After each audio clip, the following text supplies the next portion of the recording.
So good afternoon. Coming here live from the Broward County Bar Association office. Another episode after an extended hiatus of Workplace Matters. I'm Henry Roman, and this is my co-host, Diana Castrillon.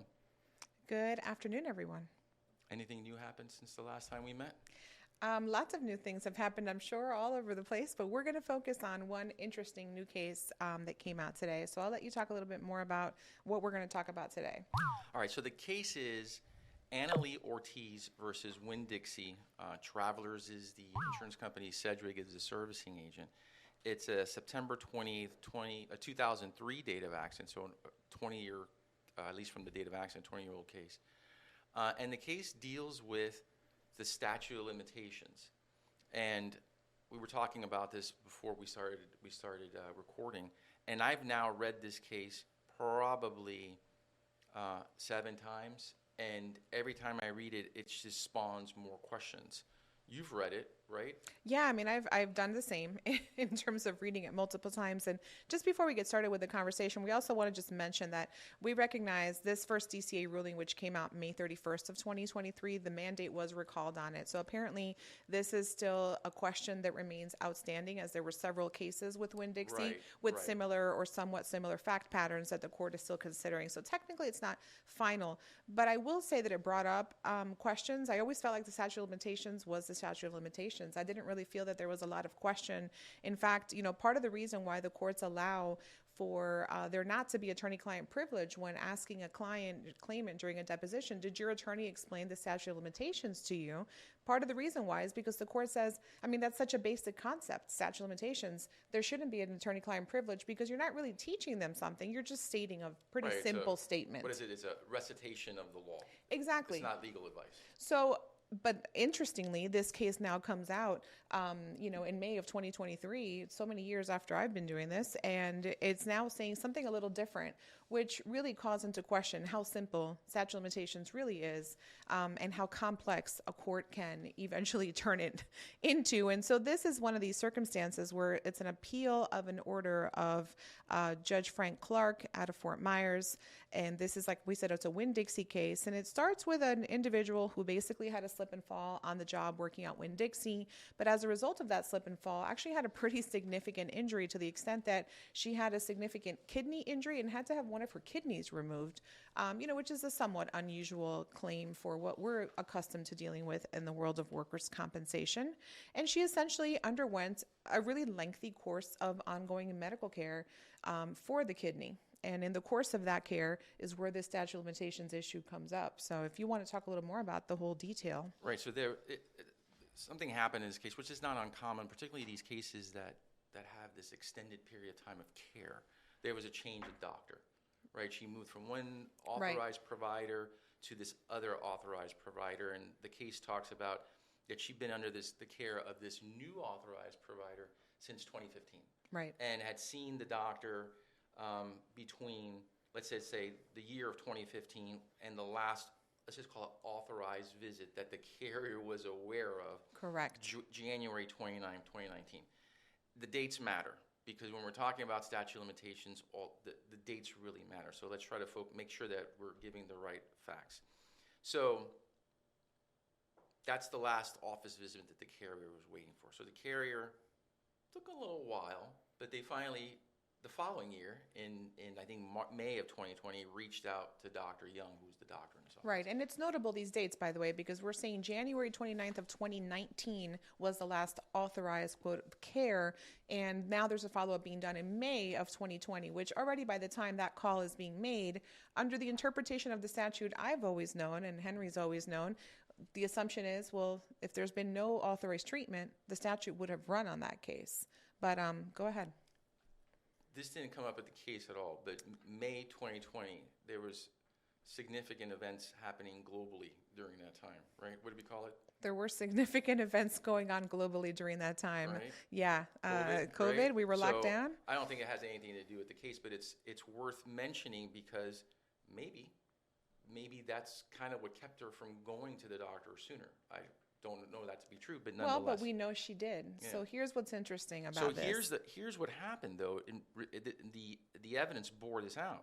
She had actually been back to this doctor in, I think it was twice in August Yep. of 2019. August of 2019, which would be notable because that's only 7 months from her last authorized treatment. Right. So let's stop right there because I think that we've given enough facts but let's talk about, first of all, what's the statute of limitations, right? The statute of limitation is essentially a time bar to someone who wants to prosecute a legal claim, whether it be in workers' compensation, the filing of a petition for benefits, which we all know invokes the jurisdiction of the court, or a civil complaint in a civil context. We have what I will always call in 44019 a bifurcated statute of limitations, right? Yep, that's a fair statement. It was a 2-year statute of limitation to file a petition from the date of accident, or 1 year from the last, I call it provision of benefit, but I think the statute talks about furnishing benefit. I always thought it was the furnishing of authorized care, but, Right. Benefit, provision of a benefit. So this case really muddles that construct that I had, at least in my head, where whatever is furthest in time is what you need to look at, whether it be 2 years from the date of accident or 1 year from the last provision of benefit, if you don't file a petition within that time frame. And there's not other things going on. There's no other events that toll the statute, like an attorney fee claim or something else that may potentially toll the statute. Or a prosthetic. Obviously, prosthetic Right. devices, things like that would have extended the statute under the provision we're aware of. But, it's interesting that you call it a bifurcated statute of limitations because, now when you said it out loud, and we've been talking about this for some time before we started, and when you said those words, it's kind of consistent with the ruling of this court. This court is basically saying there's two completely separate and bifurcated, quite frankly, aspects to the statute of limitations in workers' compensation cases in Florida. And that's essentially what this case expands upon, is it keeps two completely separate clocks running on a specific case. And the 2 year, what did the court call it? The master clock or something? So anyway, so let's just get back to the case. Let's do that. Anyway, so we're all on the same page. It didn't look like, at least from the carrier's perspective, that the claimant had been back within the 1 year from the last provision of benefit. And then there was a filing of a petition. And then there was a denial of that petition, and the carrier properly, at least I would say everybody, the way everybody interpreted this section of the statute, the carrier properly advanced the statute of limitations defense in their response to the petition, and then the litigation ensued therefrom. The claimant's principal argument was basically how we would interpret, at least before this particular case, this bifurcated statute of limitations. The claimant argued that she was seen by the authorized provider. Correct. The claimant's argument was that within that 1 year from the last... that 7 months after her last, quote, authorized care, she had in fact seen the authorized provider, this Dr. Young at the time. And so that in and of itself, the fact that she received medical care with an authorized provider, that in and of itself should have told the statute of limitations to have allowed her to, return to the doctor in 2020 when the petition gets filed. The claimant was unsuccessful in overcoming the statute of limitations defense, and then the appeal ensued. And from reading the appellate opinion, it sounds like the claimant didn't recede from that particular argument and didn't advance any additional argument, particularly what this court ultimately ruled. The claimant at the trial level and at the appellate that was arguing, the claimant saw the authorized provider within 1 year. However, there was no evidence, right? There was no evidence that particular office visit within that year from January 2019 was related to the accident. And in truth, notably, what the court does actually say is that from the testimony of the claimant herself during the underlying trial court hearing, she testifies that it wasn't. It was for something... That it was for something unrelated, and that in fact she directed the doctor to bill it to her private health insurance. So obviously, that gave a bit more strength to the employer carrier's position with regards to the statute of limitations barring the filing of that subsequent petition. But notwithstanding any of that, I think what the question came down to ultimately was understanding the difference in this bifurcated statute of limitations presentation, because we were all focusing on, and in the arguments of the claimant's counsel and subsequent appeal seem to be focusing on what tolls the statute of limitations. The presentation is, well, if you receive authorized care within 1 year from the last time you receive authorized care, or from the last provision of furnishment, provision, whatever we want to call it, of a benefit, then the statute is told and we're good to continue. But what this court seems to imply is something a little different than just that basic concept we've always had. I thought when I read this, and just considering the other cases that have interpreted the 2-year, 1-year statute of limitation, I mean, this should have just been PCA'd. It would seem this would have been a pretty simple, cut and dry situation. I mean, that, yeah. But the court went on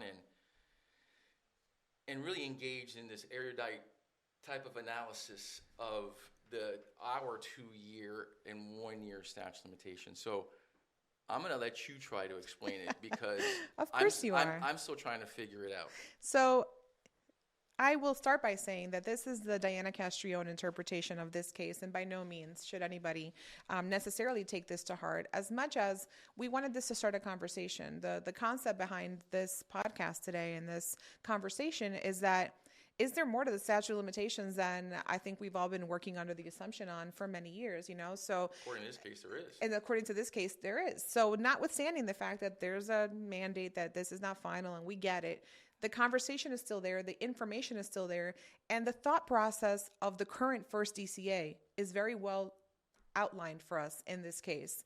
And I should say, you know, very well, because it's lengthy. I mean, there are probably 6 single-spaced pages of the court just trying to explain to us what the concept of this bifurcated statute of limitations. So let's get to it, right? So the concept is, apparently, I'm learning today, or in the last few days, the statute of limitations has 2 timers or 2 clocks that run. There is the original 2-year clock, right, for lack of a better term. So right, that is what's the court calls it, the master countdown. That's your timer. Master timer, right? Your master clock says you have 2 years from the date of your accident to bring your claim, or you're forever barred, right? That's the basics that we all know, or so we thought. 440.19. That's it. Part one of this bifurcated statute. So the second part, though, is the part that basically says, as long as you receive authorized care or provision or furnishment of a benefit within 1 year from the last one, you get another year, right? So you wait another year every time you see a doctor, every time you get a check, every time you receive authorized medical care, you get a new year. That's kind of the idea. So that's the tolling timer. That 1 year extra from your last provision of a benefit is your tolling timer. That's your second timer. Master timer, tolling timer. Apparently, these are 2 different things. Go figure. Right. So the concept is that the master calendar, which runs independent of this tolling 1 year calendar, doesn't run unless it runs. And let me tell you what we mean by that. Basically, you file your first petition. From the time you receive your first benefit, technically your master calendar stops. It tolls the first part of that bifurcated statute, which is your 2 years stops here. If they provide you benefits 1 week into the first 2 years, then you have 1 year and 359 days left to receive benefits, or whatever, you know, the remaining time period is. So now you treat. A new issue comes up, a new petition is filed, or a new benefit is provided. The 2 years are tolled once again until that benefit is concluded. So technically, while you're in treatment, if we're reading this right, if the Diana Castrillon version is accurate, which I will say I can't certify at this time, then theoretically, as long as a person is receiving authorized ongoing care or receiving some sort of benefit on an ongoing basis, that initial 2 year master clock remains tolled.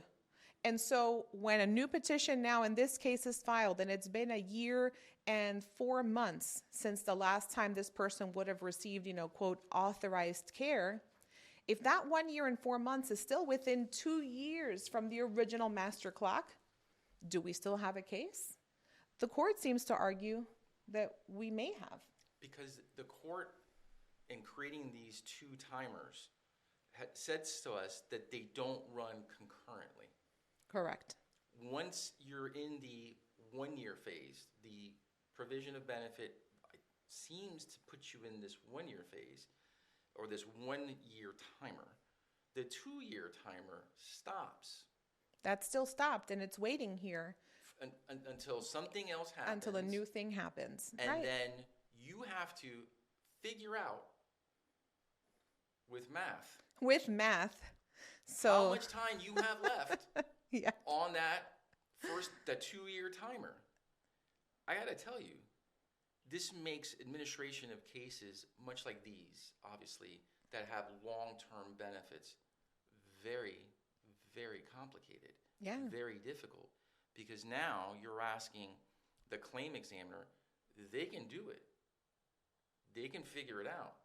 But this doesn't bring a lot of clarity as to how they're going to figure how they calculate it. How do they calculate days, weeks, months? Right.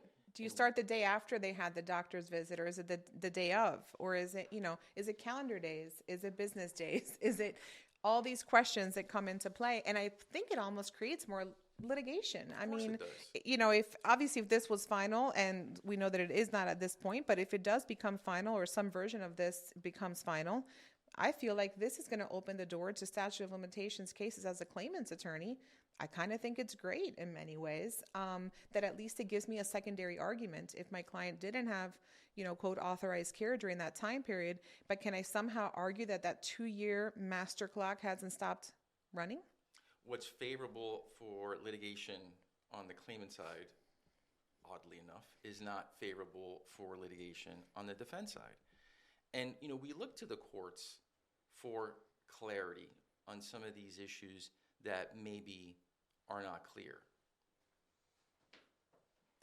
Again, I thought that 2 year, 1 year, it reads the way I think all of us had interpreted it until this case came up, creating, in my mind, these two distinct timers that don't run concurrently. And to your point, yes, I think that this has the potential of, reviving cases that, at least if you interpret it through the lens of, the statute, would be barred otherwise for the statute because of the statute of limitations. So I'm not quite sure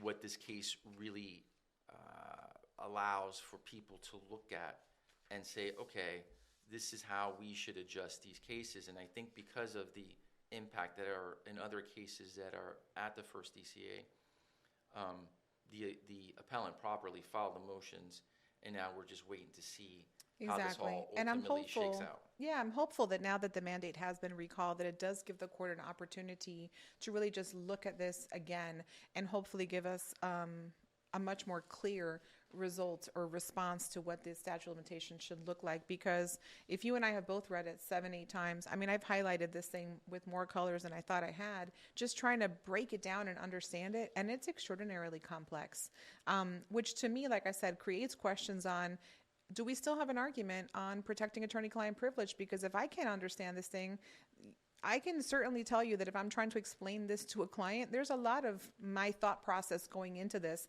which I think should be and would be protected by the privilege. Right, that's an excellent point, because this is not just a recitation of what 440.19 says. This is actually asking the lawyer, tell me what this really means based on this case. And I think that invokes more legal advice than just and breaking down the math, right? Doing the math on this alone.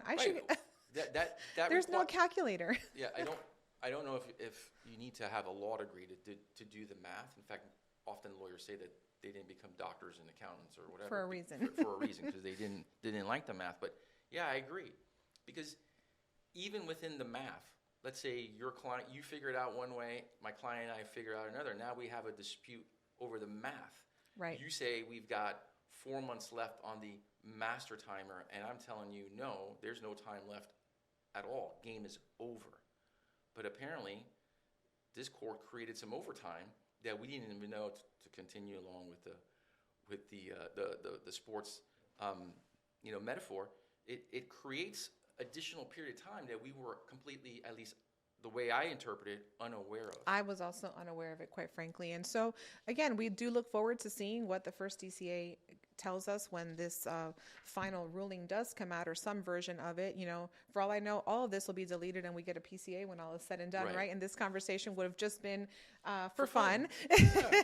But we do want to hear what other thoughts are. If anybody's read this case and has something to share or some thoughts, we did try to reach the attorneys who handled the appeal prior to having our podcast today. And because of scheduling issues, we weren't able to speak with them. But we'd love to hear from them and hear thoughts of those who were involved in either writing the briefs or just speaking with those of us. This is a small community. We all talk about these big issues. So feel free to chime in. Let us know your thoughts. And yeah, definitely. Because again, this case, in my opinion, not to be repetitive, but it's worth repeating. It brings less clarity to 440.19 that it did before this.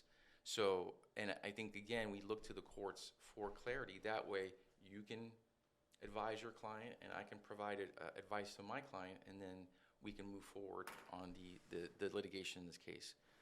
So thanks to everyone who listened today. And we hope you can help us get our head out of the fog that it's in from trying to read through this. And we hope that we can talk to you all again soon with more information.